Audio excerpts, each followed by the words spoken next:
As a chef, you're pretty much trained to say yes to a client. But what happens when they hit you with that one simple question? Can we keep the leftovers? It feels like just another moment of hospitality, right? But it's actually one of the single most critical food safety decisions you will ever make. And if you get it wrong, you're not just risking a bad review, you're literally risking your entire business. I want you to really let that sink in for a second, because this one idea, it changes everything. Your first instinct can't be about customer service. It absolutely has to be about food safety. And making that mental switch is exactly what we're going to nail down in this explainer. So here's our game plan. First, we're going to dig into why this is a food safety call, not a service one. Then we'll walk through how to assess food and, just as importantly, when you absolutely have to say no. After that, we'll cover the only correct way to hand over leftovers, a 7-step process. We'll also clear up what a waiver actually does, and we'll finish up by looking at the common mistakes that could cost you big time. All right, let's jump right into Section 1, understanding this as a food safety decision. Look, this isn't just about best practices or getting a good chef. This is about your legal and professional duty of care. Here is the core rule you have got to remember. As long as that food is under your control, even when you're in the client's home, you are legally operating as a food business. That means all your HACCP principles for hygiene, for temperature, they are all still in full effect. Your legal responsibility does not end just because dinner service is over. So before you even think about packing a single thing, you need to run through this mental checklist. Is the food still under your safe control? Can it be chilled properly and quickly in their kitchen? Are the items themselves even suitable to hand over? And can you give clear instructions and actually record the handover? If the answer to any of these is a no, then the conversation about leftovers stops right there. Period. Okay, on to Section 2. So you've decided you can potentially save some leftovers? Your very first move is to assess every single item individually, no exceptions. This table really gets to the heart of it. See, you never assess the meal as one big thing. You have to assess each component. That untouched braise that was kept at a safe temperature back in the kitchen, yeah, that's probably okay. But the dressed salad or the canapes that have been sitting on a buffet for hours, that's an immediate, non-negotiable no. And that brings us to what is easily the single most important rule of this entire process. If you are in doubt, you throw it out. There is no gray area here. If you have even a tiny sliver of doubt about an item's safety or how it's been handled, it goes straight in the bin. End of story. That rule leads us perfectly into Section 3, the non-negotiables. These are the hard limits, the red lines, where the answer must always be a firm no. Here's the first hard number you need to burn into your memory: 4 hours. That is the absolute maximum cumulative time that a chilled food item can be out of the fridge. And it's a one-time only deal. The second it hits 4 hours, its only destination is the bin. And for hot food, the magic number is 63 degrees Celsius.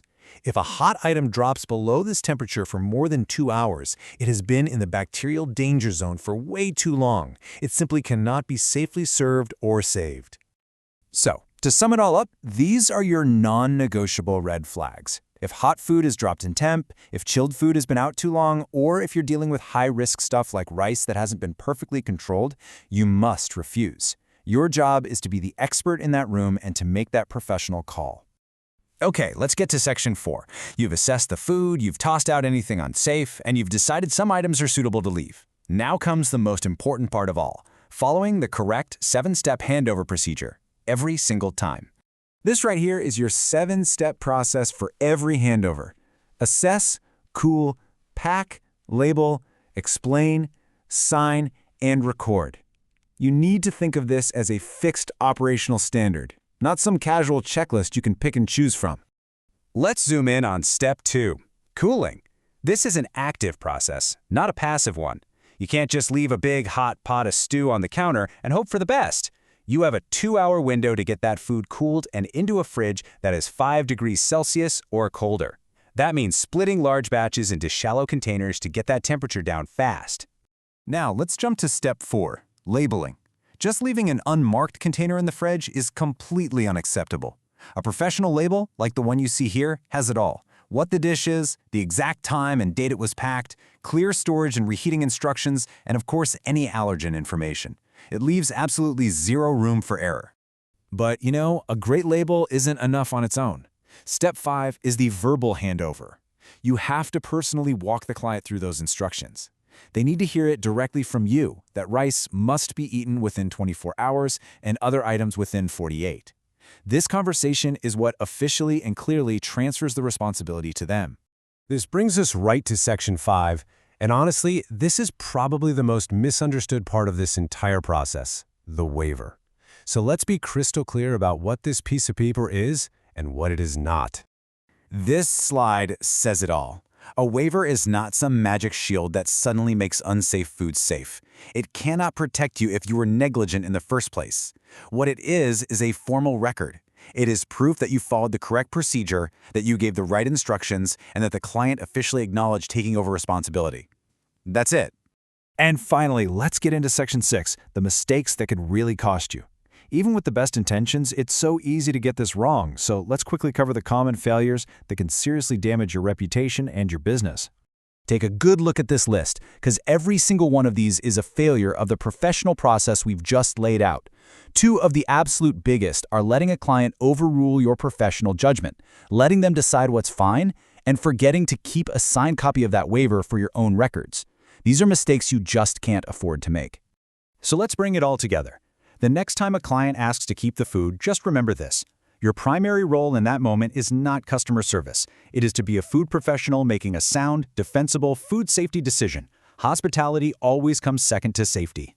And that leaves us with one final question to take with you. Think about your current process for leftovers right now.